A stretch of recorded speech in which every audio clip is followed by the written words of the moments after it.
Good morning student, कैसे हैं आप लोग। मेरे वीडियो को अधिक से अधिक लाइक और शेयर करें, ठीक है ना। और जो भी प्रॉब्लम है उसको कमेंट में ज़रूर बताएं, ठीक है। क्लास 9th का नेक्स्ट चैप्टर हम बताए थे पीछे वीडियो में कि linear equation in two variables पढ़ेंगे, ठीक है ना। तो आज का हम लोगों का चैप्टर है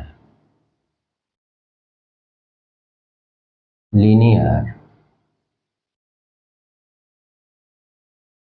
इक्वेशंस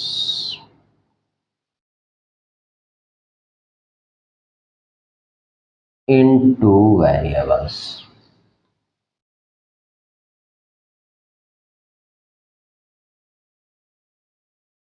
लीनियर इक्वेशंस इन टू वेरिएबल्स।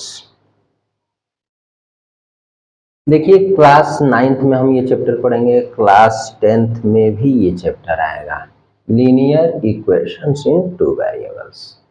यहाँ पे बस हमको लीनियर इक्वेशन का ग्राफ प्लॉट करना, ड्रा करना सीखना है और क्लास 10th में लीनियर इक्वेशन सॉल्व करना सीखना है, ठीक है। यहाँ पे सबसे पहले हम ध्यान दें कि जो चैप्टर का नाम है वो है लीनियर इक्वेशंस इन टू वेरिएबल्स। एक ऐसा इक्वेशन होगा जिसमें नंबर ऑफ वेरिएबल्स 2 होंगे, ये तो कंफर्म हो गया। इन टू वेरिएबल्स का मतलब जिसमें वेरिएबल क्वांटिटी कितनी होगी, 2 होगी। फिर आते हैं, यहाँ पे लिखा है लीनियर इक्वेशन। लीनियर का मतलब लाइन से लीनियर बना है और लाइन का मतलब एक स्ट्रेट लाइन, यानी ऐसा इक्वेशन जिसका हम ग्राफ ड्रा करें और वह एक लाइन को ही रिप्रेजेंट करता हो, ऐसी equation linear equation in two variables कहलाते हैं। इसका मतलब कि linear equation in one variables भी होता है, आप लोग पीछे क्लास में पढ़े होंगे, और लीनियर इक्वेशंस इन 3 वेरिएबल्स भी हो जाएगा। भाई 2 डायमेंशनल 3 डायमेंशनल हो सकते हैं तो वेरिएबल्स क्वांटिटी भी घट बढ़ सकती है ना। तो ये ध्यान रखिएगा कि जो हम लोगों को क्लास 9th में पढ़ना है वो 2 वेरिएबल्स पढ़ना है, क्लास 8 में 1 वेरिएबल था, ठीक है ना। और अपर क्लास में आपको 3 वेरिएबल्स भी मिलेंगे इंटरमीडिएट लेवल पे। तो यहाँ पे ध्यान रखिएगा कि लीनियर इक्वेशन, लीनियर का मतलब लाइन से ये बना है, यानी जिसका ग्राफ यदि हम ड्रा करें वो ऑलवेज एक स्ट्रेट लाइन को ही रिप्रेजेंट करता है। इन टू वेरिएबल्स, जिसमें वेरिएबल क्वांटिटी की संख्या कितनी होगी, नंबर ऑफ वेरिएबल क्वांटिटी भी 2, ठीक है ना। तो ये ध्यान रखना है। अब आते हैं कि इसका डेफिनेशन क्या है कि linear equation in two variables होता क्या है। देखिए, क्लास 8 में जैसे कोई भी equation A X plus B equal to 0 रख दिया, इसमें वेरिएबल क्वांटिटी 1 यूज किया गया, तो यह लीनियर इक्वेशन इन 1 वेरिएबल हो गया। और जब इसी इक्वेशन को हम इस तरह से लिख दें कि A X plus B Y plus C equal to 0, इसमें वेरिएबल क्वांटिटी की संख्या 2 कर दिया जाए, तो यह जो है लीनियर इक्वेशन इन 2 वेरिएबल्स हो जाएगा, ठीक है। यहाँ पे लीनियर इक्वेशन इन 1 वेरिएबल है, यह लीनियर इक्वेशन इन 2 वेरिएबल है। ये क्लास 8 में पढ़ चुके, ये 9th में पढ़ेंगे, 10th में सॉल्व करना सीखेंगे। अब यहाँ पर ये ध्यान दें कि ई, क्लास 8 में आपको बताया गया होगा कि ई और बी जो होता है वो कांस्टेंट है बट रियल नंबर है, ठीक है ना। तो ये कांस्टेंट है या रियल नंबर है, जो भी आप कह लें, ए और बी हो गया। अब इसमें ये बताइए कि x के कॉफिशिएंट को यदि हम 0 कर देते हैं, सपोज करो कि हम यहाँ पे x के कॉफिशिएंट a को 0 कर देंगे, तो ये पूरा टर्म जो A X plus B equal 0 है, इसमें a 0 कर दे तो b equal to 0, b equal to 0 आ गया, यानी इसमें वेरिएबल ही खत्म हो जाएगा, है कि नहीं। तो ये जरूरी है कि x का कॉफिशिएंट कभी भी 0 के इक्वल ना हो। यानी linear equation in one variable है, तो जिसके साथ वेरिएबल क्वांटिटी यूज हुआ है उस वेरिएबल क्वांटिटी का जो कॉफिशिएंट होगा वो कभी भी 0 के इक्वल नहीं हो सकता है।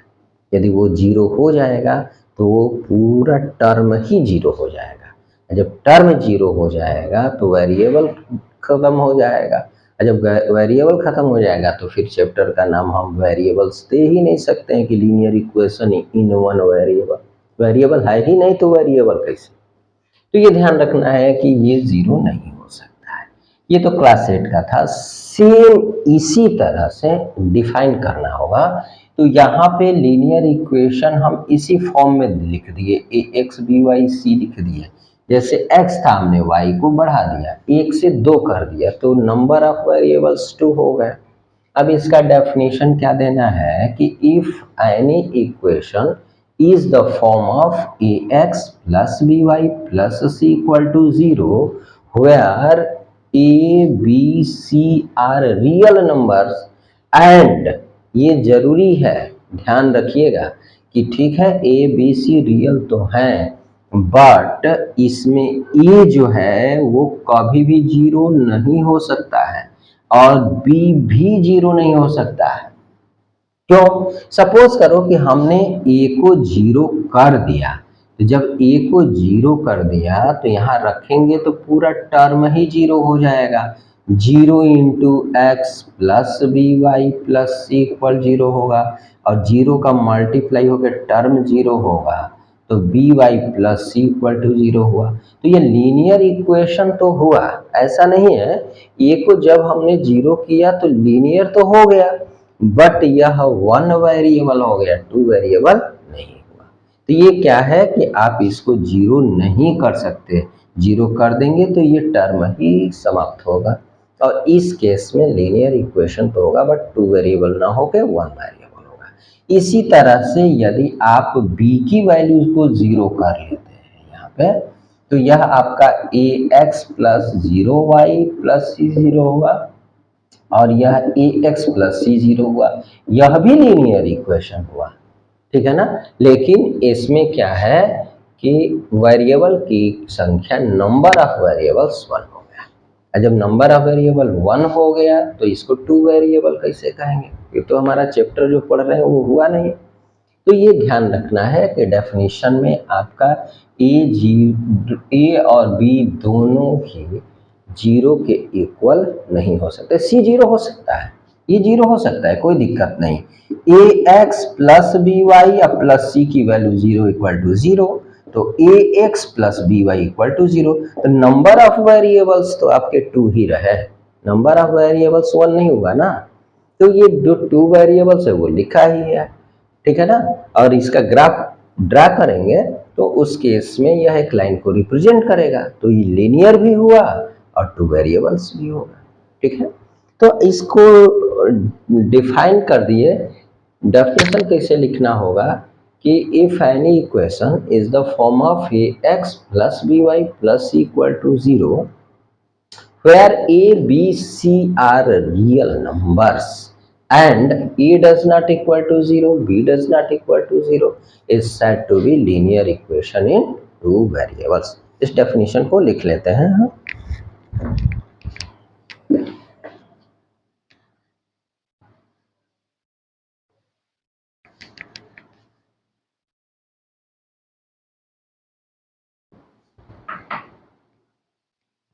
If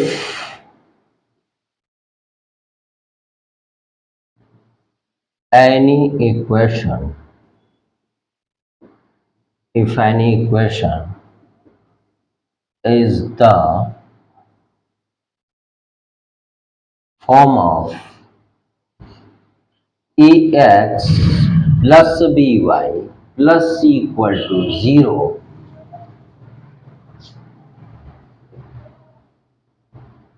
where a, b, c are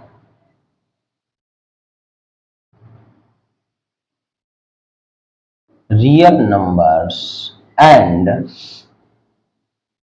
A does not equal 0 and B does not equal to 0 is said to be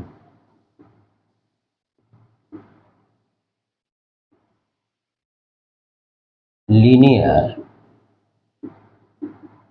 equation in two variables. ये आपका डेफिनेशन हो गया। ये यदि कोई भी इक्वेशन इस फॉर्म का हो, दूसरा यह कि इसमें ए बी सी यह एक्स वाई के जो कॉफिशिएंट है और जो कांस्टेंट टर्म है वो सब रियल नंबर होने चाहिए। ठीक है, फिर एक्स और वाई के कॉफिशिएंट कभी जीरो के इक्वल नहीं होना चाहिए। ये 3 पॉइंट आप लिख लेंगे ना, ये डेफिनेशन बन गया। फर्स्ट क्या है, A X plus B Y plus equal to 0। Second क्या है कि एक्स वाई के कोफिशिएंट और constant term always real numbers, X Y के कोफिशिएंट कभी 0 के इक्वल नहीं होंगे। ये तीनों केस एक साथ जब अप्लाई होगा तो यह इसका डेफिनेशन बन जाएगा। ठीक है, ये हो गया linear equation in two variables. ठीक है, इसको नोट कर ले, फिर हम आगे पढ़ते हैं। हाँ, एक बात और ध्यान रखिएगा, लीनियर इक्वेशन के लिए एक्स और वाई का जो पावर है ना वो हमेशा क्या होगा, 1 के इक्वल होगा। वेरिएबल क्वांटिटी का पावर जो है ऑलवेज 1 होगा, उस केस में ही यह लीनियर होगा। ठीक है ना, देख रहे हो ना, इस फॉर्म का होना चाहिए। मैंने एक्स का पावर क्या शो कर रहा है, 1। यहाँ हमने कोई पावर दूसरा नहीं लिखा, वाई का पावर कुछ नहीं लिखा। ठीक है ना, यहाँ पे परेशान मत होइएगा, A B C linear sorry जो रियल नंबर से कुछ भी हो सकता है, बस रियल होना चाहिए। बट एक्स वाई के पावर जो होंगे ना वो 1 और 1 ही रहना चाहिए। ठीक है, नोट करिए, फिर मैं नेक्स्ट पॉइंट देखता हूँ। नेक्स्ट टॉपिक है हम लोगों का सॉल्यूशन ऑफ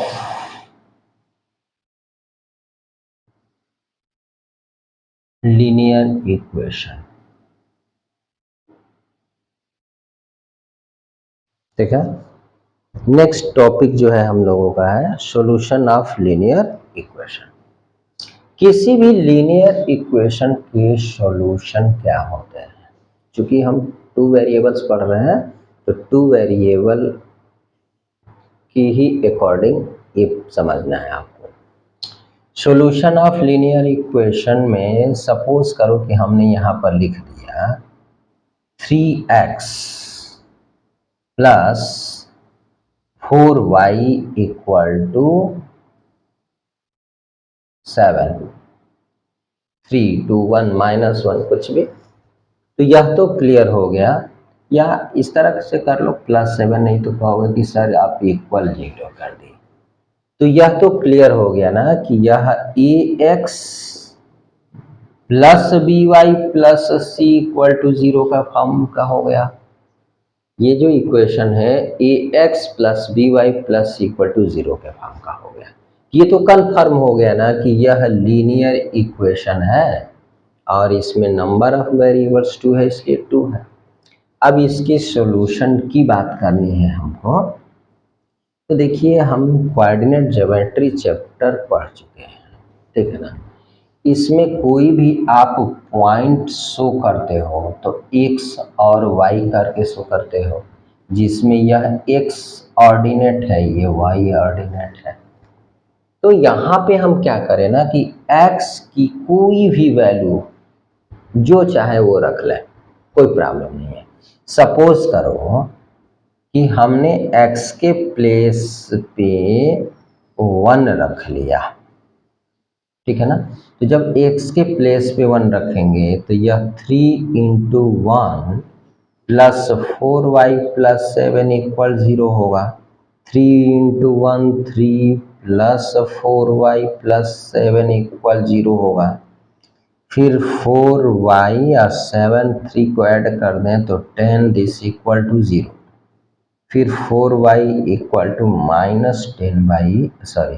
-10 होगा, तो y इक्वल टू -10/4 होगा, 2522 जा, यानी y की वैल्यू क्या है, -5/2 आया। तो यहाँ पर जो आपने पॉइंट लिखा है ना, x आपने 1 लिया तो y की वैल्यू -5/2 आ गया, यानी कि यह एक ऑर्डर पेयर के फॉर्म में आ रहा है। तो यहाँ पे इस इक्वेशन के सॉल्यूशन क्या है, 1 और -5/2। 1 यानी एक्स ऑर्डिनेट यानी x की वैल्यू, तो x की वैल्यू 1 और y की वैल्यू -5/2। ऐसा मैं नहीं कह रहा हूं कि आप 1 लिखें, आपकी मर्जी। आप यहाँ पे x की वैल्यू सपोज करो कि -1 रख लिया, इस केस में आपका ये हो गया 3 इंटू -1 प्लस 4y प्लस 7 0, फिर यह हो गया -3 प्लस 4y प्लस 7 0, या 4y 7 - 3 plus 4 this equal to 0, तो 4y equal to -4, y equal to -4/4 this equal to 1, यानी कि यहाँ पे x की वैल्यू -1 लिया तो y की भी वैल्यू क्या आ गई, -1 आ गई, ठीक है ना। यहाँ पे x की वैल्यू -1, y की वैल्यू -1। अब आपके दिमाग में ये चल रहा होगा कि सर जब x की वैल्यू आप बदल दे रहे हैं तो y भी चेंज हो जा रहा है, जब चेंज हो रहा है तो आर्डर पेयर अलग अलग आ रहे हैं, यानी कि जब आर्डर पेयर अलग अलग आ रहे हैं तो मैं तो पूरे दिन बैठ के यही रखता रहूँगा, कभी 4 रखूँगा, कभी 7, कभी 8, कभी 9, कभी 10, कभी 100, कुछ भी रखते रहेंगे तो y की वैल्यू डिफरेंट वैल्यू मिलती रहेगी। जी हाँ, इसका मीनिंग यह है कि हम x की वैल्यू जितना चेंज करते रहेंगे y की उतनी ही वैल्यू मिलती रहेगी, और जब x y की वैल्यू ज़्यादा मिलती रहेगी तो इसको हम कह ही नहीं सकते कि 10 है कि 20 है, ये तो बता नहीं सकते हैं। इसका मतलब यह हो गया कि किसी भी linear equation in two variable के नंबर ऑफ सॉल्यूशन की बात किया जाए तो वो कितना होता है, इनफाइनाइट हो जाता है, जिसको इन्फिनिटी भी बोलते हैं, ठीक है। तो ये ध्यान रखिएगा कि number of solution in linear equation in two variables always infinity. किसी भी linear equation in two variable के नंबर ऑफ सॉल्यूशन कितने होंगे तो आप लिखेंगे इन्फिनिटी, ठीक है ना। वो अनंत हो सकता है, उसके नंबर ऑफ सॉल्यूशन ज़्यादा होंगे। अब जैसे हमने 1 लिया तो देखो ये आ गया, -1 लिया तो ये आ गया, x की वैल्यू 0 रखो तो y कुछ अलग आएगा, x की वैल्यू 5 रखो अलग आएगा y। तो इस तरह से x और y की जो वैल्यू मिलता है वही उसका सॉल्यूशन कहलाता है।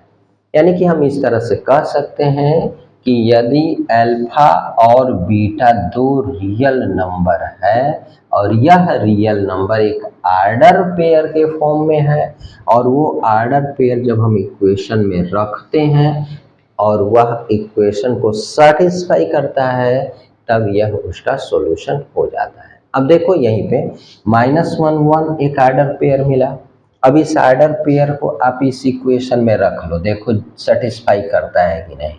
तो यह हो गया 3 - 1 प्लस 4, y की वैल्यू -1 प्लस 7, ये लेफ्ट साइड हो गया आपके इक्वेशन का। तो -3 - 4 प्लस 7, -3 - 4 -7 प्लस 7, इस बैलेंस कट के आ गया ना राइट साइड, यानी कि जो इक्वेशन है इस इक्वेशन को यह पॉइंट या आर्डर पेयर सेटिस्फाई कर रहा है, इसलिए यह इस इक्वेशन का सॉल्यूशन है।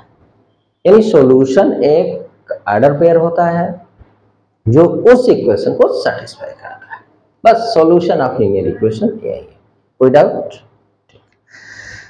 इस तरह से हम लोग लीनियर इक्वेशन क्या होता है, इसके सॉल्यूशन क्या होता है ये समझ चुके हैं। जब इसके सॉल्यूशन आर्डर पेयर होंगे तो वो पॉइंट होगा, और जब उस पॉइंट को हम ग्राफ पेपर पे शो करके मिलाएंगे तो वह एक स्ट्रेट लाइन ही आएगा, ठीक है। नेक्स्ट वीडियो में हम लीनियर इक्वेशन का ग्राफ ड्रा करना सीखेंगे, ठीक है। तब तक के लिए धन्यवाद।